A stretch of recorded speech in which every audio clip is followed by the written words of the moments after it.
शुरुआत एक शायरी के साथ करना चाहूँगी कि मोहब्बत है अगर तो बता दिया करो, इसमें छुपाने वाली क्या बात है। मोहब्बत है अगर तो बता दिया करो, इसमें छुपाने वाली क्या बात है। मैं हाँ कह दूँगी तुम कहो तो सही, मैं हाँ कह दूँगी तुम कहो तो सही, जान मेरी जान तेरे नाम है।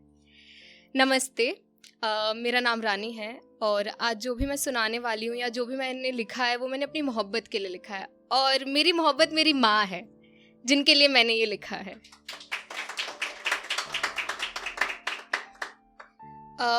क्या होता है कि हमारी जो माएँ होती है ना, वो अपनी बुनियादी ज़िंदगी में इतना ज़्यादा मशरूफ़ हो जाती हैं कि वो यही भूल जाती है कि उनकी भी अपनी एक ज़िंदगी होती है।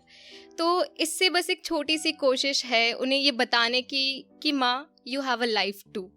तो बस वही मैं इसके ज़रिए उन तक पहुँचाना चाहती हूँ।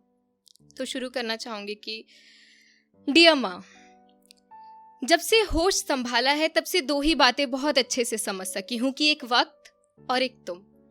हमेशा अपने नियंत्रित रूप से चलते हो, ना ही कभी रुकते हो और ना ही कभी थमते हो। मगर जब भी तुम अपना एक हाथ अपने सर पर रखकर ये कहती हो कि उफ अभी और कितना काम बाकी, तो बहुत सुंदर लगती हो। सारे घर को एक साथ बांधने तक, सालों से किचन में मसालों की गुणवत्ता आंकने तक, चेहरे पर इन झुर्रियों के पड़ जाने तक, ढलती हुई इस उम्र के साथ इन घुटनों के दर्द के बढ़ जाने तक, मैंने तुम्हें बहुत सहज रहते देखा है, तुम्हें खुद को परत दर परत ढकते देखा है। लेकिन अक्सर सिलाई कढ़ाई करते हुए तुम जब कोई बहुत पुराना गीत गुनगुनाती हो, इतनी फुर्सत में होती हो कि अपनी उंगलियां अपने जुल्फों में बार बार फंसाती हो। तुम हंसती हो मुस्कुराती हो, शायद किसी पुराने प्रेमी को याद करती हो। तुम एक ऐसे वक्त में होती हो जहां सिर्फ तुम ही तुम होती हो, जहां कोई चोट तुम्हारे अस्तित्व को नहीं लगती, जहां कोई मजबूरी तुमको दिखाई नहीं पड़ती, जहां किसी की एक आवाज पर तुम दौड़ी नहीं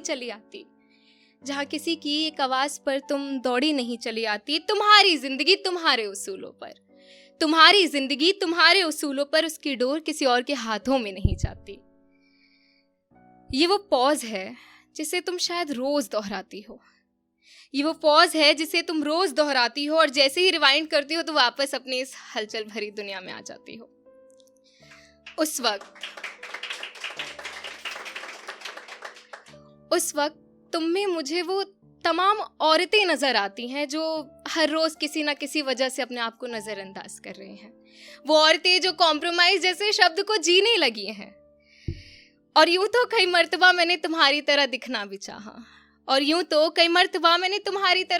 चाहा, मगर कमी रह गई उन संघर्षों की जो तुमने किए हैं, कमी रह गई उस सादगी की जो तुम्हें खूबसूरत बनाती है, कमी रह गई उन जिम्मेदारियों की जिन्हें तुमने कभी बोझ नहीं समझा। शायद मैं ये कभी नहीं जान सकी कि कौन सी मिठाई तुम्हें पसंद है, कौन सा रंग है जो तुम्हें भाता है, या वो कौन से सपने हैं जो तुम्हारे अधूरे रह गए। क्योंकि शायद हम सब के लिए परफेक्ट बनते बनते तुमने अपनी अंदर की उस औरत को खो दिया जिसे सिर्फ तुम जानती थी, और शायद जिसे अब तुम भी नहीं जानती। मगर एक दिन मैं और तुम जब कभी साथ बैठेंगे तो कहूंगी मैं तुमसे कि तुम बेतहाशा एक खूबसूरत औरत हो। कहूंगी मैं तुमसे कि इम्परफेक्शंस अच्छी होती हैं। कहूंगी मैं कि गलतियां करना गलत नहीं होता, थोड़ा इम्परफेक्ट होना चाहिए अपने आप को अपनाने के लिए, अपने दबे हुए शोर को चीखने और चिल्लाने के लिए। डियर माँ, मैं तुमसे बहुत प्यार करती हूँ, तुम भी करो खुद से। और अंत में बस यही दो लाइनें कि तेरे आंचल में ढके रहने का सुकून बहुत गहरा है माँ, तो मुस्कुराती रहा कर जिंदगी महसूस होती है। Thank you.